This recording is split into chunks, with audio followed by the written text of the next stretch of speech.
Hello, all, and welcome to the Movie Bears podcast. I'm Brad Harris, and each week I'm joined by some of my favorite. What? Oh, nothing. Nothing. What? Nothing. I was just getting psyched into the show. Oh, okay. All right, let me back up. Hello, all, and welcome to the Movie Bears podcast. I'm Brad Harris, and each week I'm joined by some of my favorite husky, hairy, huggable homos to review films, either current or classic. And this week we've got a current film coming at you, Fast 9, ninth installment of the Fast and Furious franchise. We're going to let you know what we thought. We want to hear what you thought. Be sure to jump into the live chat, say hello, share your thoughts with us. Before we get to any of that goodness, though, let me introduce my wonderful co-hosts. Jim Pugliafico is with us here in the studio. Hey, sweetheart, how's it going? Hey, it's going good. We're here again. Glad to be back. It's been a little bit over a week, 2 weeks, but we've got a new movie to talk about, and there's plenty to talk about with this movie. So I can't wait to get into it with you two. All right, excellent. Well, so glad you're here for this conversation. I know you're a big fan of this franchise, Jim. So it's been hard. Build it up. Go ahead. Build it up. Not talking about our most deepest, innermost thoughts since we saw this movie, waiting, for the podcast, saving our load, so to speak. So can't wait to get that all over us. Will Lindis is with us here on the show. Will, how are you? Hey, doing great. It's always a great time when I get to hang out with my MBP family. So I'm glad to be here with y'all and with anyone that's tuning in live or listening to this later. Hey, fam. Family. Hard to go wrong, right? We're going to say that word so many times over the next hour. Never turn your back on family. I used to live my life a quarter family of a time. Wait, is that how that goes? I don't know. Have you guys been seeing these memes? Like the Fast 9 or Dom Toretto like memes all over Facebook? Yes. Oh, Jim's even got a toy. Oh, nice, yeah. Jim. I feel like every third meme right now. This one's funny because it launches Dom. But yes, Will, I have seen those memes. I think my favorite is Dom in the cockpit of an X-Wing. You see the voiceover, use the Force, Dom. And then the caption is, I got family. I don't need the Force. I've started seeing, like, I think with every meme, like they started off being kind of like, oh, kind of witty, and now they just find a way to like Photoshop him into damn near anything. I've been seeing a lot where it'll be like a video game final boss, and then just like you just see like Dom like writing in yelling family to like the boss fight. And it's just like, okay, I guess I get it. Like, I don't know where you guys are seeing these memes. I am not seeing them because I think I'd get a kick out of them. Oh man, they're all over Reddit. This is why Reddit. I say. Okay, this is why I say, Jim, you need to get on Reddit. I haven't read it. Oh, well, you need to. It's time. I know film Twitter is a great thing, but Reddit is like, it's so much better. Worried, Brad. Yeah, on Reddit, get in like just random like Facebook groups. Like I've had a bunch. The video game groups are doing it. The movie groups are doing it. Like all the groups are just like to the point where it's now gotten to the point where I'm seeing a lot of the I'm tired of this memes about this, which is always a part of the life cycle, but it's got there really quick on this one. I'm very worried if I were to get into that. It's like the time sink. Like I need another like app time sink in my life. Like I need a hole in the head, I mean, you tried TikTok. It was the thing for a second. Now you need, something else. So, well, the thing with TikTok is you could still see some stuff like people post TikTok stuff, on Facebook and Twitter. So I can still see some of that stuff. But diving into the threads on Reddit, you really don't get that on Facebook and Twitter. That's true. That's true. Well, whichever way you access your Dominic Toretto memes, we've got a big movie discussion coming at you, and then we're going to share some plugs. If you are unfamiliar with our show, you might be like, hey, am I going to get spoiled? I haven't seen Fast 9 yet. If it's 9 movies into the franchise and you haven't seen it yet, I don't know if you're going to. But we will talk about the film spoiler free for probably 10 or 15 minutes before we give you a fair warning and we make that switch into high spoiler gear. I don't know. Insert some clever driving metaphor for spoilers, if you will. But whether you're listening through the magic of digital tape delay on Apple Podcasts or Spotify, or you're watching live on Facebook or YouTube, make sure to stick around for plugs at the end of the show. You're not going to want to miss those. We got some cool stuff to put on your radar. All of that said, we got a bunch of people with us in the live chat. Hey, friends, don't forget to say hello. Let us know who you are, what you thought of this film. If you're on the fence, are you going to see it or not? I'm pretty damn curious. So feel free to drop a note. Me but too. Jim and Will, are you ready to get into Fast 9? Yeah. Let's put the pedal down. Yeah, I'm gonna. What's this button here? It says Nas. I'm gonna push it and see what happens. It's a Knox button. Whoa! Oh, all right. Well, then, here we go. Our discussion of Fast and the Furious F9.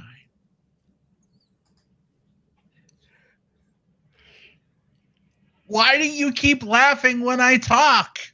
Oh, it comes down to like this film. Like we've referred to this film, I think, 4 different ways now before we even got into the film. We talked about it being Fast 9, Fast and Furious 9, and it's like I looked up the title today on IMDb, and I think the original title was just F9, if I'm not mistaken.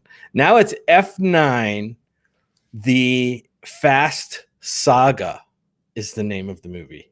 So that's the official title as of this week.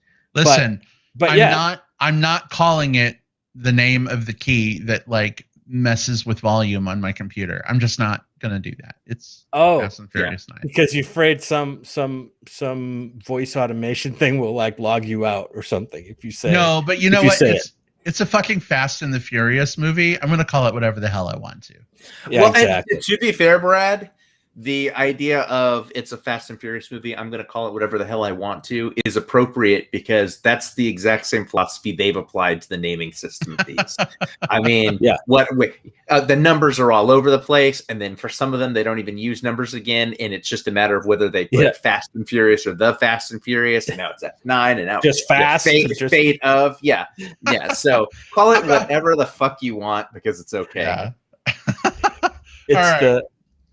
It's the 9th movie, I guess, in this franchise, but actually it's not, right? Because there were some other ones worked in here, right? Wasn't the Hobbs and Shaw movie in this universe? That's connected, but it's not a Fast and the Furious movie, right? It's just Hobbs and Shaw.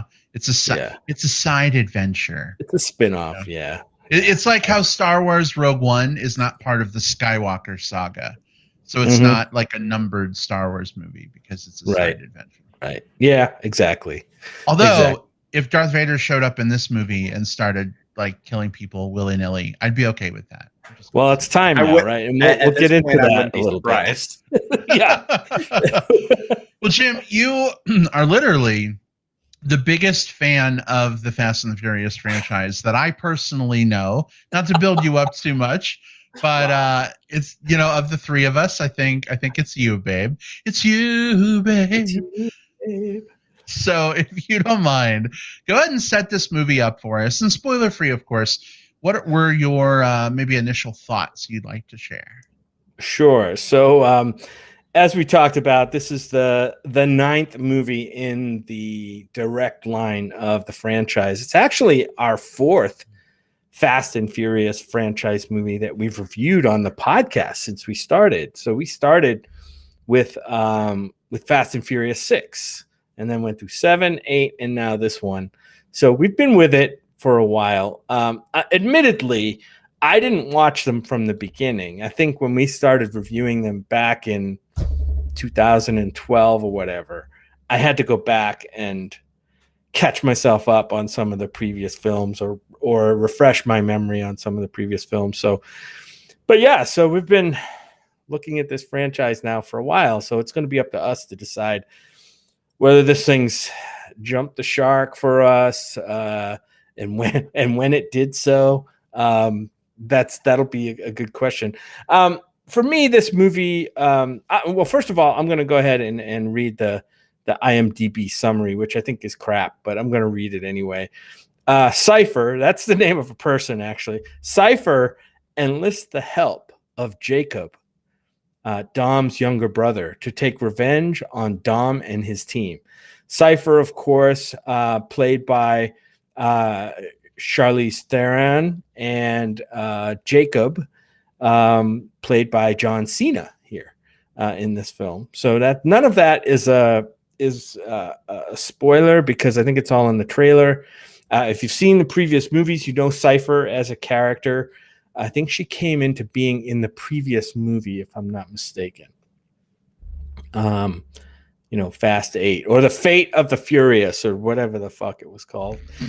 But yeah, for me, this movie was a bit of a mixed bag. And I know going in, a lot of people and our friends have said, hey, generally these movies are kind of hot and cold, or, they run from okay to bad to mediocre. But generally the odd numbered ones, for some reason, seem to be the better quality ones. So we were really excited going into this, being the 9th one, thinking that this would be, one of the really good ones. And I don't know. We'll have to discuss if it is or not. I don't think it stands above any of the rest. And maybe we can talk about why. There's some reasons why some people might think this one is maybe way worse than the others. But for me, it was a mixed bag. I thought there were some things in this that worked for me. And I'm not going to get into too much now, because it may be spoilery, even though some of it is kind of shown, I think, in the trailer. But some of it did work for me. Even the stuff that was telegraphed or talked about in the media, or speculated on in social media. But I think for me, this was kind of a mixed bag. I had a good time in the movie. I don't think there was much of it that bored me. There was some of it that actually didn't work, and we'll get into those things too. But that's the case with a lot of these movies. I still had a good time. One of the things that we notice about these movies is they gotta keep pushing the envelope, right? They try to push the envelope, but the problem is, you push the envelope so far and you don't have an envelope anymore. You just have like this crazy, you're just trying to reach for stuff that's very, very, like, you end up putting stuff on the screen that's like quite ludicrous and like eye rolly, and like, oh my God, what are they going to do now? And it becomes almost like self-parody at some point. And I think this movie that area, and I think it's quite self-aware of what it's doing in very subtle ways. I don't think it's self-aware like some comedies you see where they're constantly making fun of themselves. But I think you can tell in some scenes and with some characters that they know that things get a little out there. And I think there's some subtle comedic beats around that. So for me, I think this is a soft recommend for me. I had a fun time at the movies with this. We did see this in the movie theater, by the way, to disclose that. So that was good. I mean, getting to the movie theater right now is still a good experience. But yeah, F9, The Fast Saga, is a soft recommend for me. Obviously, it's a must-see for fans of the franchise, regardless of which ones you like, which ones you hate. I think this is a continuation of the storylines that the previous ones have set up, so I think it's worth seeing. All right. We got a soft recommend from Jim. Babe, thanks so much for sharing your thoughts. Will, how about for you? Did this come across the finish line in the positive column for you, or not so much? Well, before I get to that, I need to lampshade one thing, because there's at least one person listening to this podcast in their car or at the gym or whatever right now that is saying, please, somebody recognize the fact that Jim described this movie as ludicrous, when Ludacris is an actual actor in this movie. So I just wanted to lampshade listener. I heard it too. Unattended. And appreciated it. Yeah. As for how I felt about this one, these movies are fine. I'm not the target audience for them. I just have not been super into any of them, but I've also not super disliked any of them. And I say that with the full disclosure also of I did F1 and then I skipped all of them until we started reviewing them for the show. So I only know what happened in 2 through 6 because of like flashbacks and them talking about them. So I did 1, 7, 8, and 9. Also, to put that out there too, if you're looking at this franchise and going like, yeah, gee, I watched like 1, I kind of liked Han in 3, and then I picked back up in 7. I don't know if I might be lost if I dive into this one. You can go right into this one. There's nothing in here that's going to feel like, there's obviously lore in these movies, but it's not so like complex or convoluted that you can't just like pick it up and run with it. These movies believe very firmly that there's no problem that you can't solve with a car, and that's fun. That's fun. There are a lot of set pieces where the car sequences are very obviously shoehorned in just so that it can be part of the Fast saga, the Fast franchise. And I'm okay with that. These movies, you're supposed to suspend all of your disbelief. At this point, I've stopped thinking about them as car racing movies. These are superhero movies. In fact, this is a superhero franchise that has as many films now, if you count all 10 of them, as the 10 films that are in the DC extended universe of films. So it's not only is it a superhero franchise, it's one with legs, or wheels at least, and one that I think they can continue to churn out as many of these as the cast and creators want to do, because audiences will keep coming to them. You don't go and watch this for the performances. For what it's worth, some of them are fine. Most of them are hammy, but it doesn't matter because you're there to see cool cars doing cool flips. You're there to see kind of what envelope they're going to push next, and you're there to go, God, can you believe they fucking did that to your friend sitting next to you? Because they did fucking do that. Whatever it happens to be on screen, they did that weird bullshit thing, and it's fun. This is probably a soft recommend for me. I think that as far as like, and I use this term like very carefully, like dumb action movies are. I think this one is very fine at what it does. The stakes are always there. The characters always have some form of peril, even if we'll get into that, even if some of the stakes are a little bit deflected or deflated. The backstory stuff doesn't really matter, but they put in the effort to try to make it there. I don't know. It's fine. It's perfectly fine. F9 is fine.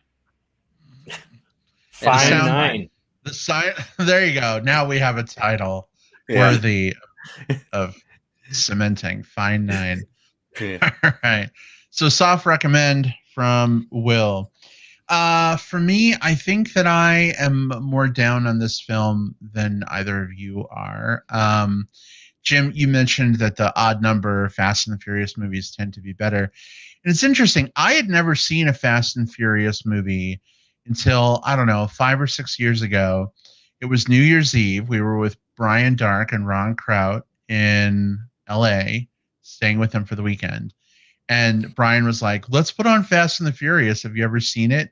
And I was just like, God, no, please. Do we have to? No.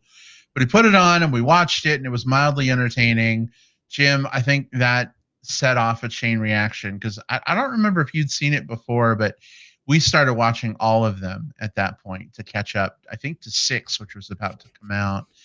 And absolutely the pattern has held true of every odd movie have been the ones that I really liked. The first one, the third one, Tokyo Drift.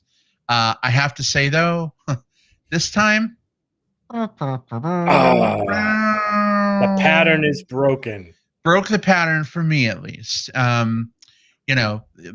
Mileage varies from person to person. That may not be true for everybody, but this one just, I don't know. Like these movies, you're right, Will, that they're a superhero movie at this point. Just some of the things that happen, the acrobatics that they do with the cars, landing on cars, jumping off of cars, like in all of these movies. This is not a spoiler just for this one. It's just completely unrealistic. And it's like, all right, well, I'm in a superhero movie about cool shit they do with cars, but like nobody has powers except for Hobbs and Shaw. But whatever. But this time around, they just did some crazy fucking shit that really, I don't know, it just broke my brain. I'm like, my suspension of disbelief only goes so far. And also too, for me with action movies, like the more action there is, the more tired I get. I just get fatigue. I think I get action fatigue. And this movie was pretty much a non-stop action sequence, mostly from beginning to finish. And I think that's great for a lot of people. They love that. They enjoy it. I think that's, cool that it trips those triggers for folks. But like, I need a little more meat and potatoes to go with my dessert. And, as a big guy, I love desserts. But like, when you're wanting your vegetables and you're wanting your starches, I think that's a sign. So this movie was fine. Hammy in the chat says, should we call it The Fine and the Temperate? Hammy, I think that's probably another good title we could go with. I mean, it has 1,000 titles already. We might as well add one more.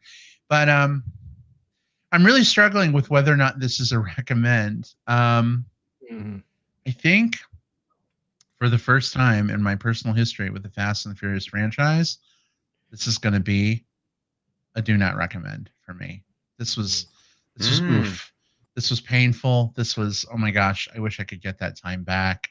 I had fun, but the fun really came from all the jokes we were making as we were watching. Like, every time somebody says the word family, we had to take a drink of our sodas and we were out of our soda like 5 minutes into the movie. That was really fun. It was a fun experience, but I think as a film, it's kind of a pass for me. So maybe I'm a party pooper. I don't know, but that's how I feel. No, I mean, I think it's fair. Like I said, I don't think these movies are, they try to appeal to a wide audience, the action audience. They have their own built-in fan base, I'm sure. But it's not going to be for everybody. These movies are just big and dumb. Like you said, Brad, kind of like superhero movies, right? But just not the Marvel kind, or, the DC kind. And it's what I give this movie a ton of credit for in this movie, in this particular, iteration of the movie, is that the characters start acknowledging that there's something else going on. It isn't just a car movie. And we'll get into that a little bit more in spoilers. I want to talk about that with you guys because it is brought up, and I found it like tremendously interesting that a movie would be. I was talking about how the movie is a little bit self-aware, and that's where it kind of came through for me. And we'll get to that in spoilers, but it isn't for everybody. And stick to your guns. If you want to bow out of the next one, we'll let you bow. We'll let you bow out of Fast 10. We're gonna have a naming contest for the next movie. We have to. The one that I keep hearing people say is fasten your seatbelts. And at this point, if they don't go with that one, I feel like it's a missed opportunity. Yeah. Fasten your seatbelts. Nice. I like that one. Maybe they'll just go with Fast 10. Like Fast X. Normally this is right? Probably FX. Something like that. But this is about the point in a franchise where they just rename it whatever the first movie was called, but they already did that, so I don't know what they're gonna do. Didn't iPhones skip over 10 and go to X? 10 was X. 10 was X? I don't know, whatever. 10 is the Roman numeral for X. No, I get that. I'm just like, sometimes I think they skipped over 9. I believe the 8s and the X's came out kind of around the same time, but different. Yeah. Why are we comparing iPhones to Fast and Furious movies? Because we're talking about Fast X. As the Fast X, iPhone X. it's hard, it's hard not to talk in spoilers, but like, does anyone have like a favorite like character from this franchise? Like, not just from this, but just like Dom's and all of the memes, but like, is Dom your guy, or is there like another character that you resonate with? For me, it's the Lucas Black character, whose name I don't even remember. Sean. Sean. I really like that character. Sean, yeah. Yeah, and we'll talk about that too. I think a little bit in spoilers when we get into that. For me, I think he's one of my favorite, like, not big time actors. He's been in a few things, but I think he's often overlooked and maybe even a little problematic on social media. We'll get into that a little bit too. I also like Charlize Theron here. I know she gets to play the mustache twirling villain in these, and it's easy to chew scenery to do when you do that. But I don't discount that as entertaining performance. I mean, I think she gives really entertaining performances, and she does that here too. The main reason I ask is I wonder very much about the Tyrese and Ludacris characters, Roman and Tej, who I know are meant to be there sort of like comic relief / like, like the heart of the party, so to speak, that type of thing. But I just find myself having a hard time like connecting with their humor. And then it made me kind of think like, does anyone sit here and just go like, oh, those are my guys, I've got to get another Roman scene, I've got to get another Tej scene. Or what movie are they actually in?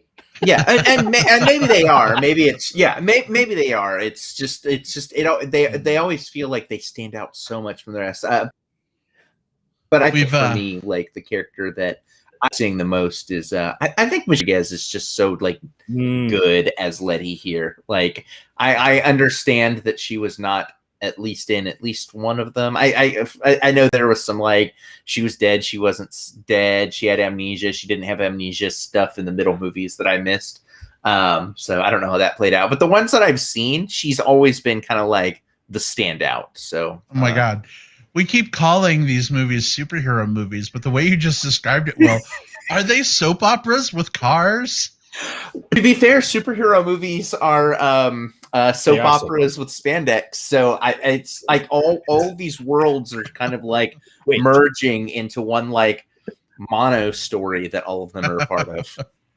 So, Will, to your question, some of our listeners in the live chat had some choices they wanted to offer for their favorite characters. Steve Sosa, hey Steve, good to see you, hottie. Good to see Steve back again. He says Sean's dad, fire symbol, fire symbol, fire symbol, fire symbol. From 3, if you remember, very handsome daddy.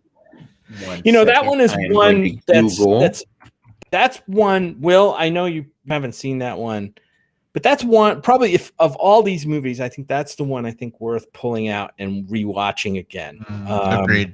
3, I think, is a really pivotal movie for this whole franchise. Has some great stuff in it.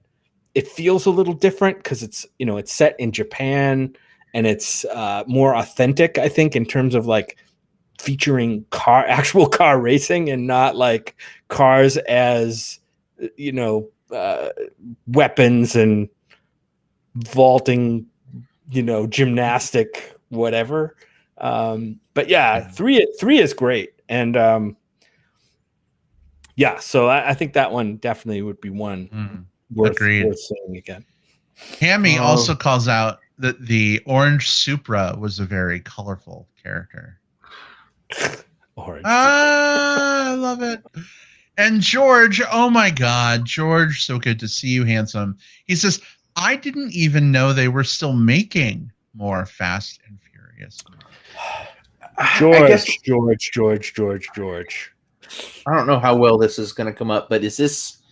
Yep. Is this who we're talking about in Tokyo Drift? Sean's dad, Silver Daddy, Mr. Boswell. Cool. Mm-hmm. All right. Yep. Thanks, Steve. Thank you, Daddy Bear Boswell. Does anyone else watch the car stunts in these movies? And not just this one. Literally every single one where there's like a $100,000 or more car that gets like trashed and totaled. And yeah, I know visual effects and how some of that works. But do you ever watch any of those and just go like, if they just didn't do this stunt and gave that car to me, my life would be so much better. Like, they could have just not done the stunt and I could have just driven it, and that would have been amazing. And if they did that in every car movie, just said, like, you know what, we're not going to trash this car, Brad, it's yours. That's the world I want to live in. Well, actually, did you know that they give a bunch of those cars away to charity after they're done filming? I did not know that. That's good to know. No, it actually isn't a thing. I just wish it was. Oh, nice. You got us, Brad. Thanks, Brad. Then again, I was who would like, want to take I a don't feel crumpled car? shitty about the world anymore. Oh, there it goes. Sorry to rip that away from you. Oh, goodness. Pete in the chat says, hey, guys. Hey, Pete. Good to see you. Welcome. Hey, Pete. All right. Well, fellas, how do we feel about some spoiler talk? Yeah, I want to get into some stuff. Yeah, I think there's like half of the characters we couldn't even talk about until now. I know. Let's do this. Let's do this. All right. So spoilers for F9, the Fast Saga. Did I get it right, Jim? I think you did. All right. Spoilers for F9, the Fast Saga are inbound. If you've not seen the movie yet, you value your virginal innocence where the plot is concerned. Now is your opportunity to step away for the next 15 minutes or so, then come on back for some plugs. If you're listening through digital tape delay through Apple Podcasts, Spotify, however you access your podcast, use the show notes with the time index to go ahead and skip forward. I see a couple people that are stepping out because they haven't seen it yet. Steve Sosa, no worries. Love you very much and hope to see you again sometime. Spoilers are officially fair game. Where do you fellas want to start? So did we even know through 8 movies up to the beginning of this one that Dom had a brother? Did we even know this? I mean, I couldn't remember if they even mentioned that before. I don't remember. Because John Cena was not, this was his first time, right? In one of these? No, we didn't know because Dom's one of those characters who never really likes to talk about his family. So this is the first time that came up. Right. All that talk about family. He keeps it all hidden. Yeah. Family. The John Cena character's just like, what the fuck am I? Yeah. We need a fucking supercut of every time he says family. Oh, that exists. It's on YouTube. Okay. Yeah. So I mean the whole emotional center of this movie, right, is Dom and his falling out with his brother over his dad's death in a race when they were younger. And one of them blames the other, or they blame each other or whatever. And then Jacob, John Cena's character, ends up working for the bad guys in this movie, right? He's gone and he's become the kind of the strong arm for this other organization. And it all comes back to them kind of making up at the end, right? Or at least getting to a point of understanding between them to resolve old issues. But I don't know. How did that work for you guys? I mean, that seems like well-worn territory in movies generally, right? The wayward brother and then family tops. Well, you have that, and then you have the thing that these movies do. Every fucking movie, like whoever the villain was in the last movie or at the beginning of the movie, ends up being redeemed and part of the team by the end. Like The Rock started out as a villain. What's his face? Who Deckard Shaw? Like he was a villain. In fact, he fucking killed Han. But like he's part of the team now. He wasn't in this movie. The Rock and why can't I remember that actor's name? Shit. What's his name? Jason Statham. Yes, Jason Statham. Thank you. They apparently had this movie off, except for the stinger at the end. But like that's just what these movies do. So like, is John Cena going to be in the next movie as like a much beloved member of the team now? Like, forget all these fucking people that he killed with his giant fucking truck tank going down the street. Like, it's okay. He's family. My guess. Yeah, the next one's going to be called Han and Toretto, and you're going to be like, oh, Dom's back, but it's not. It's going to be Han and John Cena. Like, you can just do that. You can just pick any two random characters and make it a movie. Either that or Jacob, John Cena, is a part of the team at the beginning of the movie, and they end up having to go into space again, and he ends up doing a Mary Poppins thing, like outside of the car, but unfortunately, instead of living, he dies. Right. Look, I'm just going to say it. I was mostly with this movie until they fucking went into space, and that's where it was just completely done for me. I'm like, are you fucking kidding me? That was the dumbest thing in the movie, and that's why I said, Will, back to the those two characters, Roman and Tej, right? They're kind of the quote comic relief in a lot of these movies, and that's the same thing in this one. And they go up to space and supposedly like blow up a satellite or something to foil the villain's plans. It's all really, really, like, I don't know. Every successive movie, like I said, they've got to push that envelope. Like the previous movie was a submarine, which they did hit on in this. They did talk about in this one, and now it's space. So who knows what they're going to do in the next one? I have no idea. But it did feel like it's out of place. Like, dude, you don't have to do this. You don't have to do this to make this movie more interesting. Or maybe they just did it for the laughs. I don't understand it. There's been a joke that's been going around, kind of like when people talk about these movies since like Fast 7, I think, so I mean, this is going back a few years where like people will say, I can't wait until they get into a rocket ship and drive cars in space. And so what they did was they sort of like leaned into the leaned into the meme of it all. And it hurts the movie. Also, I can't fully blame them for it, because there's a certain part of me that like realizes that these filmmakers, they know exactly what their franchise is, and they're doing exactly that. Does it diverge from kind of like what I was looking for? Yeah. I do think the John Cena thing, the Jacob heel face turn is interesting, because I think that it's very smart for this franchise. You have a lot of comic relief characters. You have a lot of characters who are really good in support roles, but you're sort of like big, beefy leading man guys.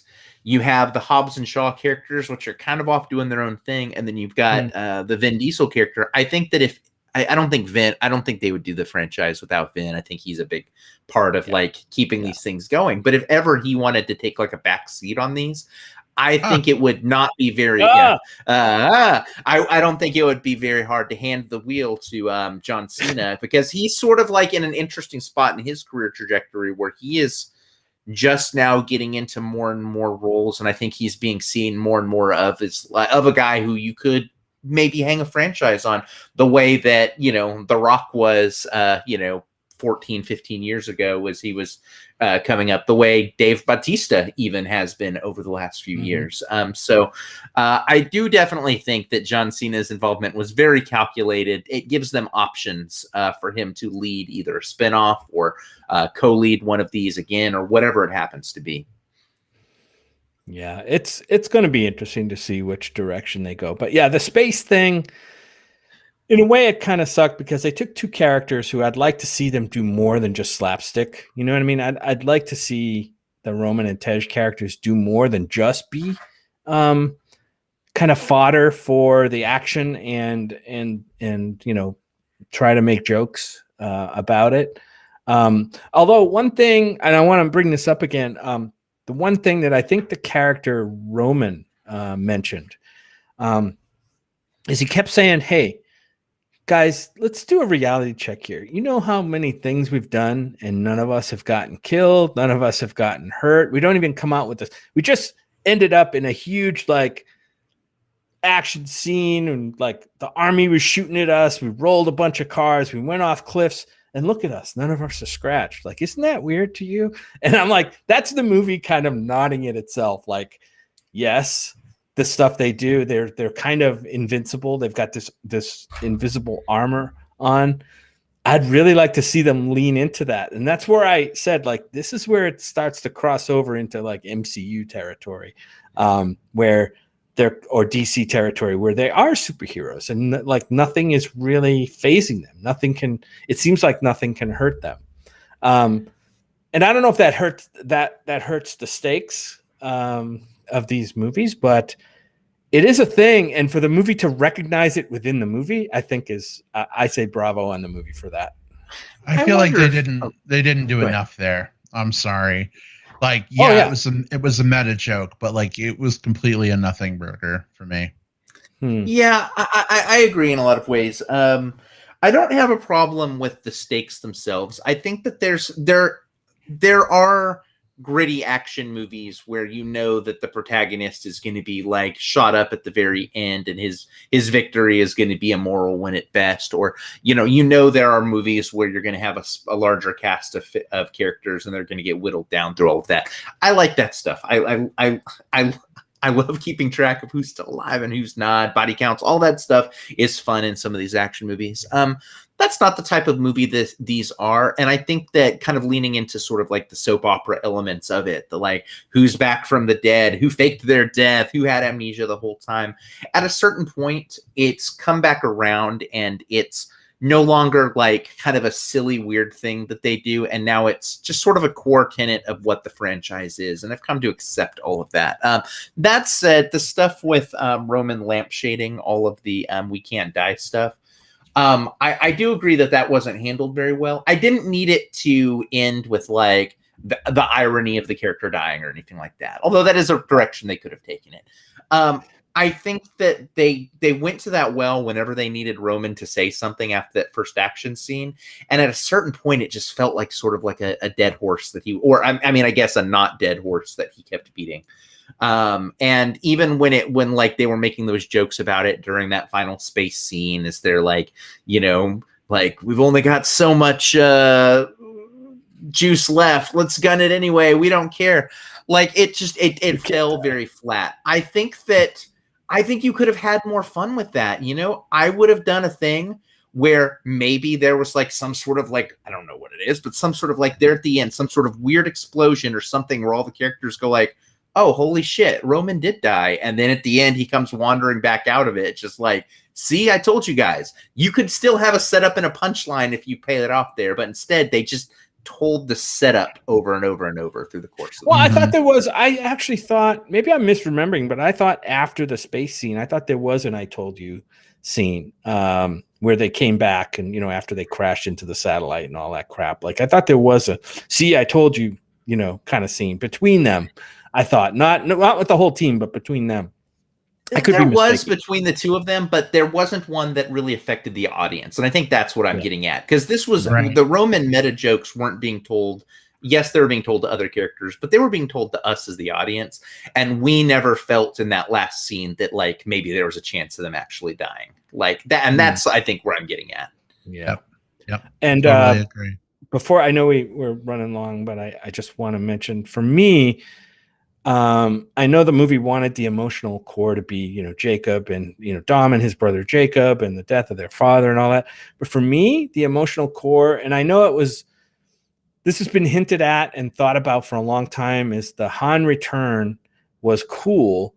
But actually the Han reunion with Sean, Lucas Black, who they were rivals in the third movie. Tokyo Drift. Yeah. They were the two main rivals in that movie, because that was a movie that almost kind of took place kind of a little bit outside the Fast and Furious Toretto thing that had been built. And with Han's death and all that stuff and how that ties into the lore, but just the connection between those two characters that you haven't gotten to see for several movies very much. I thought that was quite well done and probably the highlight of the emotional core of the movie for me. Well, get ready for their next movie, Han and Sean. It's going to be amazing. Han and Sean. There you go. F10, Han and Sean. Oh, goodness. All right. Well, fellas, we got just a few more minutes. Any other lightning round thoughts about F9, the Fast Saga? I feel like there's a lot. The cast in these are getting so bloated that a lot of characters are getting underserved. Natalie Emanuel is back as Ramsey, and kind of she has just sort of like one joke about how she can't drive, and then just does. That was also awful. I do computer stuff. I think as much as I love Charlize Theron, I think that she didn't have enough scenery to chew in this. She had a little bit, but like I needed more from her. We introduced a brand new character of Elle. Anna Sawai, sort of as like Han's adopted daughter, sort of in this, and she's really there as sort of like a MacGuffin who gets to kick ass in one scene and then also fades into the background.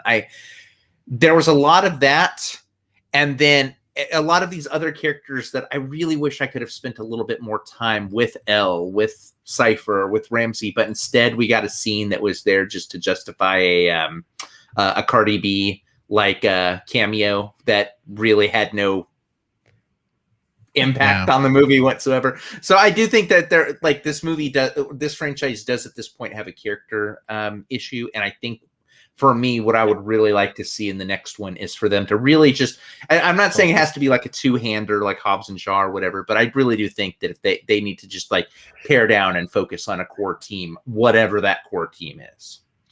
You know who the Charlize Theron Cypher character reminds me of at this point?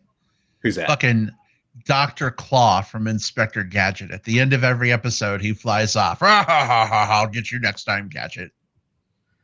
And now that you mention it, if they ever did an Inspector Gadget reboot, not like the one that they did that was bad, but like if they did another one right now, put my vote in right now for Charlize Theron as Claw. That would actually, as soon as you said that, I'm like, actually, yeah, that's badass. Yeah, that would work.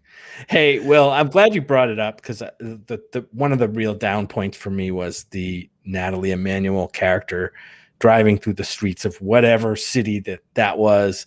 Like, oh, here's the joke. I'm in a car movie with a whole family that can drive like crazy and I can't drive. Ha, ha, ha, ha. You know, and I'm put in charge of this big vehicle. I'm like, that was awful. That was really awful. And that whole part I thought could have been cut out. Maybe her character could have been cut out. You talk about trimming down and focusing. It seems like a kind of a I don't know what the word for is. I don't know what the word for it is, but it was like an extraneous character, I guess. Plus, magnets don't work that way, bitch. They just like, oh, only objects fly. Like, what about all the people who have fucking metal plates in their head and, you know, metal elbows and metal jewelry that like cuts their heads off when it flies towards them? Like, first of all, I want to see that movie. Second, we need to probably I need to check on Twitter and see if the Insane Clown Posse is weighed in on this movie, because that's actually a really good point about like someone needs to figure out how magnets work. If, you know, the filmmakers than someone. But the third point there is, it almost feels like in some ways the Ramsey character and Ludacris's Tej character, they both occupy the role of the brains on the team, but because this is a car franchise movie, Tej gets to do all of the car stuff. And now because Ramsey is not doing all of like the car stuff, she's doing all of like the computer brainy figuring stuff out. So all you really get from Tej is just he gets to be the guy that Roman tells jokes to. And every so often he maybe gets to make a math joke. But like it really does feel, and again, maybe earlier in the franchise, it feels like he's probably been like comic relief for most of these. But I also get the feeling that he, you know, the whole like I know how to do the numbers thing, probably since they keep referencing it, had to have paid off more in the earlier movies. Yeah, it did.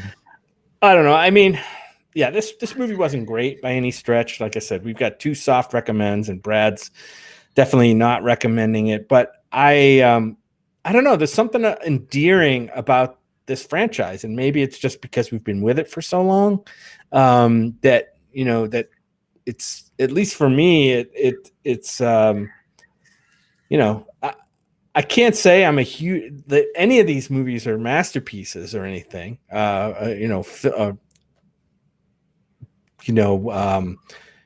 examples of great filmmaking, but I don't know, the characters and the lore that they've spun and the backgrounds now that we have with the stories.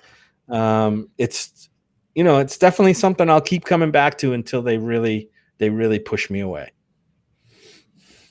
If the Fast and the Furious saga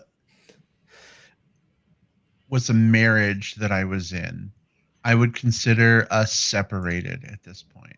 Separated? Oh. Yeah, I see. So you'd be separated. You'd be doing your own thing. We're not divorced yet, but I'm talking to lawyers and we're just feeling things out. At the bare minimum, like the Fast 9 or the Fast and Furious saga is like sleeping on the couch while you figure things out. That's pretty true. Yeah, with the dog. Do they have an LGBT character? I don't think they do. Not that every movie has to have one, but yeah, they haven't yet. I'm surprised they haven't pandered to. How dare we have a movie come out during Pride Month that doesn't have an LGBT character? Right. Gosh, I don't think they do, but I could be very wrong on that. Yeah, we don't know. We don't know how many of them could be. Right? We haven't seen John Cena's any kind of attraction or love interest. Actually, and that's it. I know we're actually going on the off ramp here, but I will say there was a moment where I thought maybe that's what they were going at with the relationship between Jacob and what was it, Otto? Yeah, like the guy that he was working with, because their friendship had like, I don't know, God. like it had enough question marks where I thought like maybe that's what they're doing, and this is like, he's showing up and he's got his little boy, his rich little boyfriend with him, and they're doing this thing, and that ended up not being the case. But there was a good like 30 minutes of the movie where I thought maybe that's what they're gonna do. Evil gay's got an evil gay, right? Yeah, and I was gonna say, like, I was gonna come in here and go like, come on, can we get gay representation that aren't like Otto may be the closest thing they have to a queer character. Maybe. Until I see dick in one of their mouths, I'm not going to count it. No.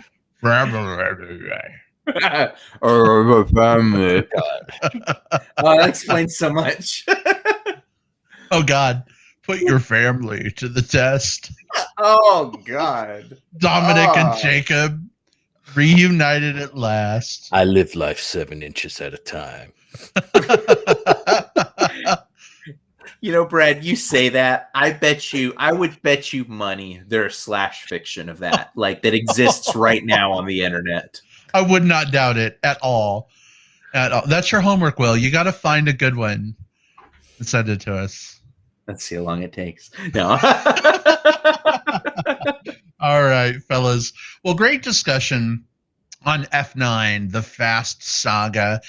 Thanks to everyone in the live chat. We didn't read all the comments, but thank you for sharing your thoughts as well. Some fun stuff there. We're going to go ahead and switch gears a little bit. Another car thing. It was not intentional. Wasn't intentional. But we're just going to serve up some plugs for you. Before we do that, though, Hammy, I think, has the comment of the night. He says, Furious 10 inches. I'd watch the porn version of Fast and the Furious if it included 10 inches. I'm not a size queen, but like that would get my attention. So I'll take a thick 6 or 7 any day. But that's just me. Oh goodness. All right. Plugs. Will, why don't you go ahead and kick us off? This, of course, being the part of the show where we put things we love and enjoy on our listeners' radars. What have you got for us this week, Will?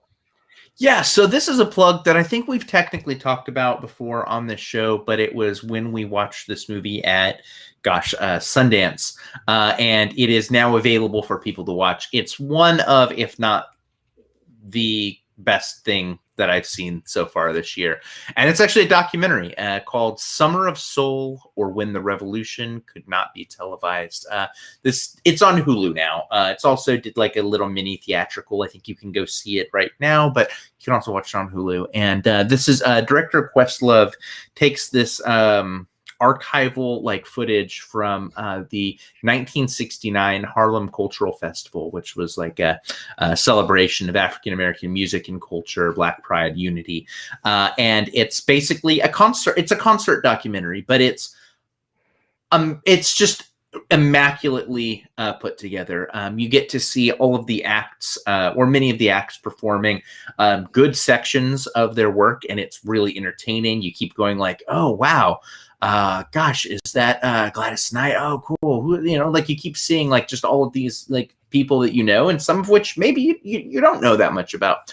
But then the talking head sections, as people are talking about the band and the legacy of them going up to that and kind of what it meant to have them at that event, is all super compelling. And then you move on to the next artist. It is just so flawlessly put together. It is the music documentary for for people that love music documentaries. It might even be the music documentary for people that hate music documentaries. It's so good that like it is, again, it's at the top of my list for the year. And it's just, a concert from, a concert series from 1969. It's called Summer of Soul, or When the Revolution Cannot Be Televised. People tend to just call it Summer of Soul. And again, it's on Hulu. You do yourself a favor and check this out. It's so good. Yeah, well, I second that plug. I really love this, and I just love everything about it. Of course, the performances of some of my favorite acts, like Sly and the Family Stone. You mentioned Gladys Knight and the Pips. To see that, just some amazing acts, but also like the history of like, this film was shot in 1969 and then shopped around to be like a concert film or a TV series or something, and nobody picked it up. So they just picked it up, put it in a box, and put it in the producers or the director's cellar. And then Questlove heard about it, sought it out, pulled it out, dusted it off, got it back together, and it looks great. I mean, it looks so good. Yeah, it looks good and sounds good. Definitely check it out if you're a music lover. I think it's worth checking out. All right. Awesome. Will, definitely a really, really great plug here. I enjoyed it a lot as well. I got to watch a few films with Jim when he was going through Sundance, and this was one that really stood out for me. So excellent plug. Yeah. Jim, what have you got for this week? Oh, I got a film that we went to see in theaters because it was getting some buzz. The name of the film is Zola. This is an A24 film, and it's about the movie's about a stripper named Zola who goes on basically a wild road trip in Florida. But really the story behind this film, I guess, is that it's based on a series of tweets by this waitress, 148 tweets that became like a thing, like a viral thing that people read through, and somebody took this and turned it into a movie script, and it's pretty astounding. If you think, we talked about the movie Hustlers with J-Lo. It kind of has that feel. It has also a little bit of Spring Breakers thrown in here, maybe. A24 kind of has this thing going on with these independent films that kind of have, they kind of building this like feel for some of these independent films that come out. They're very character focused, which I love. They're not so much plot based, but they're character studies. This one stars Riley Keough, who we love as one of the main characters. She's been in The Lodge, and The Devil All the Time is another movie we saw with her in it. This one here, I would have loved it if it had a better ending. I kind of liked the whole vibe of the film. There's many parts of this film that made me super uncomfortable and kind of had that tension going. It's really great at building tension. And I don't know if because it was based on a series of tweets, why it didn't, it felt like one of those movies that just kind of ends, doesn't really have any kind of resolution at the end for any of the characters, I don't think. And and it's going to hit people different ways. And for me, I think the quality of the film up to that point is what warrants a plug, I guess, from me. It could have been fantastic, but I think it's a really great film. You check it out. It's in theaters. It's called Zola, Zola. All right. Excellent. Well, thank you for that plug as well. Definitely an interesting film. The ending left me wanting, but as A24 films go, they're always usually worth checking out. And I'll tell you, Jim, when you put the trailer on, the only reason I agreed to go see it with you was A, I wanted to spend time with you, and B, because I saw A24. So I was like, all right, there might be something good here. And didn't let me down in that respect. No. Good stuff for sure. For me this week, I want to plug a movie on Amazon. It is an Amazon Originals film. You can watch it on Prime Video. It is called The Tomorrow War, starring Chris Pratt, J.K. Simmons, Yvonne Strahovski, and Betty Gilpin. This film is not the best movie you'll ever see in your whole life, but it's kind of a fun sci-fi romp. The basic premise is aliens have attacked humans in the future. They come back in time to recruit the people of the past to come forward in time and help defeat the aliens. If you get past just the complete nutso conceit of how apparently time travel and things work in this movie, which was a little hard for me to do at first, it's actually pretty fun and entertaining. I do enjoy Chris Pratt, his personal politics aside. It was nice to see him sort of divest himself of the Star-Lord character for once. He plays fucking Star-Lord and everything now. But I didn't get Star-Lord vibes here. It was actually really refreshing for once. But definitely cool to see J.K. Simmons as a hot sort of daddy bear in this film. That's a look I haven't seen on him yet. But yeah, it's a fun romp through space and time, aliens, people dying. I mean, there's good stuff all around. It's also nice that this is a film you don't have to go out to theaters to see. You can just call it up right now if you've got Amazon Prime. And you can watch the film. So if you're looking for a fun sci-fi romp, I think this is a pretty solid choice.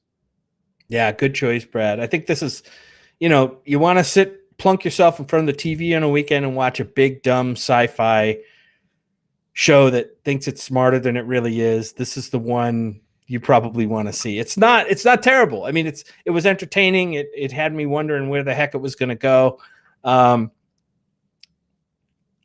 Again, we talked about movie endings. This is one we could probably talk about for a while because it felt like a different movie, but we'll talk about that later. Maybe. Maybe. All right, folks. Well, listen, thanks so much for being with us as always. We'll figure out what we're going to do. We've got some big movies coming up. I know Black Widow's coming out this weekend. Will, are you gonna be seeing that in theaters? I am. I got my tickets for Saturday night. Nice. We need to grab some tickets too, babe. I don't know if the normal friends we go see movies with can Black go. Window, is that related to Black Mirror? Is that the same? Is that the same thing? No. This one's a spinoff from Spider-Man. Yeah. Oh, it is. It's about a spider girl. I got it now. It's about a spider girl who eats the heads off of her prey. Yes. Mm-hmm. Yes. Mm-hmm. Yeah. Okay, great. Or something like that. I couldn't tell. It's like Under the Skin meets the Avengers or something, I think. Or Spider Avengers. Yeah. I don't know. Anyway. That would be good. I'm in. You sold me. Folks, if you want to chat with us between now and our Black Widow review next week, let's let you know how you can find us online. Jim, where can people interact? You can find me on Twitter at JJPOutWest. Those are my initials. Or some people say JJ Poutwest, which, however you want to say it, that's the way it looks. That's where I talk about mostly about movies and stuff. You can also find me on Facebook under my name, Jim Pugliafico. All right, Mr. Pouty. Thank you for that. Mm-hmm. Appreciate it. Will, how about you? You can find me on Twitter. I'm at whatever Cove. You can find me on Facebook. Just look for William Lindis there. Send me a message so that I know who you are. And you can find me on Letterboxd, where I rank and log all of the different movies that I watch. Just search for William Lindis there, and you should be able to find me. All right, excellent. You can find me on Facebook under Brad Harris. I'm the one that likely has Bear Chub Chaser Friends in common with you. You can also find me on Twitter at iBradPro. If you're watching the video version of the show, you can see it right here on your screen. It's like iPad Pro, but iBrad Pro. Clever, right? I thought so at the time. Thank you, as always. Now you're stuck with it. For being supporters of the show. We love you all, whether you tune in live, and for those of you who did this week, thanks so much for hanging out with us, or you tune in through digital tape delay. We love you too. Thanks for making us part of your daily commutes. Thanks for making us part of your gym time. Please take us into the steam room with you and show us video. That would be fantastic. And we'll see you all next time. Goodbye, everybody. Take care. Be safe. Goodbye. Bye-bye.